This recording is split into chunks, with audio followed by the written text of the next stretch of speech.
Hello అండి, welcome back to my channel. కోడిగుడ్డు పులుసును ఆనియన్స్తో ఒకలాగా, టొమాటోస్తో ఇంకొకలాగా కూడా చేస్తారు.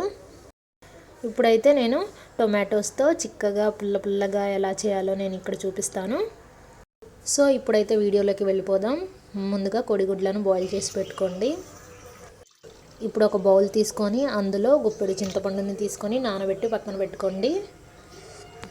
ఇప్పుడు స్టవ్ మీద ప్యాన్ పెట్టి అందులో సరిపడా ఆయిల్ని తీసుకొని ముందు ఈ బాయిల్ చేసుకున్న గుడ్లకి మధ్యలో ఘాట్లాగా పెట్టుకొని ఫ్రై చేయండి. ఫ్రై చేసేటప్పుడు కొంచెం పసుపును అలాగే 1 టేబుల్ స్పూన్ సాల్ట్ను కూడా వేసి ఫ్రై చేయండి.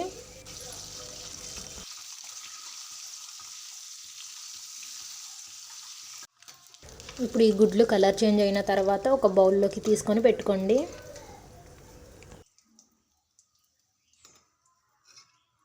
ఇలా గుడ్లను పగలకుండా నీట్గా ఫ్రై చేసుకొని తీసుకోవాలి.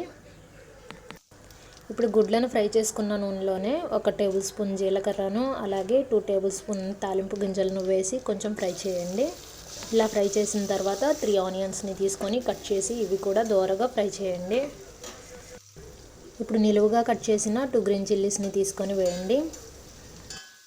ఇవి 2 మినిట్స్ ఫ్రై అయిన తర్వాత 3 టొమాటోస్ని తీసుకొని కట్ చేసి వేయండి. ఇవి కొంచెం వేగిన తర్వాత ఇందులో కొన్ని కరివేపాకు రెమ్మలను కూడా వేయండి. అలాగే ఇవి మొత్తం బాగా మిక్స్ చేసిన తర్వాత అల్లం వెల్లుల్లి పేస్ట్ని కూడా వేయండి. ఈ అల్లం వెల్లుల్లి పేస్ట్ పచ్చివాసన పోయేంత వరకు వేయించండి. ఇప్పుడు మంచి ఫ్లేవర్ కోసం కొత్తిమీరను కట్ చేసి వేయండి. ఈ మొత్తం వేయించిన తర్వాత మనం బాయిల్ చేసి ఫ్రై చేసి పెట్టుకున్న కోడిగుడ్లను ఒక్కొక్కటిగా ఇందులో వేయండి. ఇలా వేసిన తర్వాత ఇందులో మనకు సరిపడినంత కారంను కూడా వేయండి. అలాగే పులుపుకి సరిపడ్డ సాల్ట్ని కానీ ఉప్పును కానీ వేయండి. ఇలా కొద్దిగా ఫ్రై అయిన తర్వాత మనం నానబెట్టి పక్కన పెట్టుకున్న చింతపండును అందులో ఉన్న పిప్పి మొత్తాన్ని తీసి పక్కన పెట్టాలి.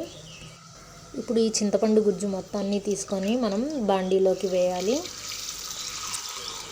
ఇలా మొత్తం వేసిన తర్వాత మీకు పుల్లగా అనిపిస్తే కనుక ఇంకొక కప్పు వాటర్ని అయితే వేయండి. ఇప్పుడు ఈ మొత్తాన్ని ఒక 10 మినిట్స్ వరకు మరిగించండి. బాగా చిక్కబడేంత వరకు మరిగించిన తర్వాత ఇందులో చివర ధనియాల పౌడర్ని వేసి స్టవ్ ఆఫ్ చేయండి. అంతే, కోడిగుడ్డు పులుసు రెడీ అయిపోయింది. ఎంతో టేస్టీగా గుమగుమలాడే ఈ కోడిగుడ్డు పులుసు రెడీ అయిపోయింది. ఈ కోడిగుడ్డు పులుసును అన్నంలోకి చపాతీలోకి కూడా తినవచ్చు.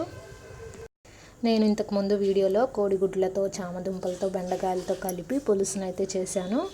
అది ఎలా చేయాలో నా ఛానల్లో ఉంది, చూడండి. Keep watching and subscribe.